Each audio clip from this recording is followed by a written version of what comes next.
ৰাইজসকল, সত্যৰঞ্জন বৰা, শিলাদিত্য নিচিনা মানুহৰ বৰ্তমান একো ছাবজেক্ট নোহোৱা হৈছে। তেওঁলোক যে সেই যোনবিলাক ৰাজনীতি কৰি থাকে নহয়, তেওঁলোক দালাল যে, একো মানে সিহঁতৰ ছাবজেক্ট নোহোৱা হৈছে কণ্ট্ৰভাৰ্চিত আহিবৰ কাৰণে।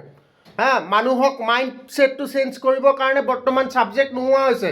কিয়নো জুবিনদাৰ মৃত্যুৱে এইখন সমাজ হিন্দু মুছলিম সকলোকে এক কৰি থৈ গ'ল। ইহঁতৰ এতিয়া বৰ্তমান ভেলুলেছ।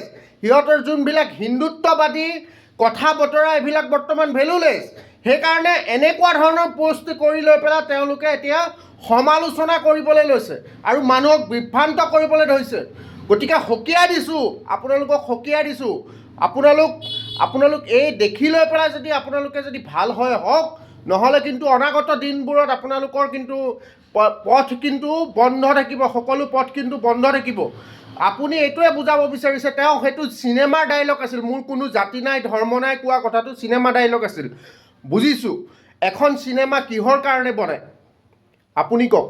এখন চিনেমা কিহৰ কাৰণে বনায় আমি সকলোৱে জানো, যে চিনেমাখনত থকা ভাল দিশখিনি আমি আহৰণ কৰিব লাগে আৰু যোনখিনি বেয়া দিশ সেইখিনি বৰ্জন কৰিব লাগে।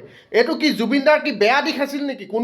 মোৰ কোনো জাতি নাই, মোৰ কোনো ধৰ্ম নাই, এই চিনেমাৰে ডাইলগ হওক, কিন্তু এইটো বেয়া দিশ আছিল নেকি? যদি ভাল দিশ, আমি ভাল দিশ বুলি ভাবোঁ, সেইকাৰণে কোনো জাতি নাই ধৰ্ম নাই, আমি সকলো একেলগে থাকিবলৈ বিচাৰোঁ।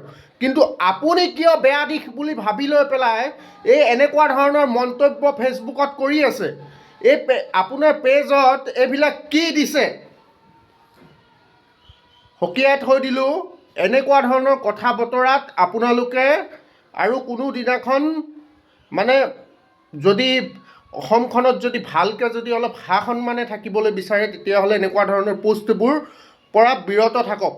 আপোনালোকে যদি ছাবজেক্ট নাপায়, কোনো ধৰণৰ ছাবজেক্ট নাপায়, তেতিয়াহ'লে যাওক মন্দিৰত গৈ লৈ পেলাই পূজাৰী হৈ লৈ পেলাই খাওকগৈ। এই পূজাৰীৰ ভেষত য'তে ত'তে এইবিলাক পলিটিক্স নকৰিব। পূজাৰীৰ অলপ সন্মান থাকে। যদি এনেকৈ ঘূৰিম বুলি ভাবিছে, তেতিয়াহ'লে কুকুৰৰ নিচিনা, পাগল কুকুৰৰ নিচিনা ঘূৰক, ফাটা চিটা কাপোৰ পিন্ধি লৈ পেলাই। এইবোৰ মন্দিৰৰ পূজাৰীৰ ভেষত এইবিলাক কথা কোৱাটো আমি একদম মানা নাই আৰু নামানো কেতিয়াও।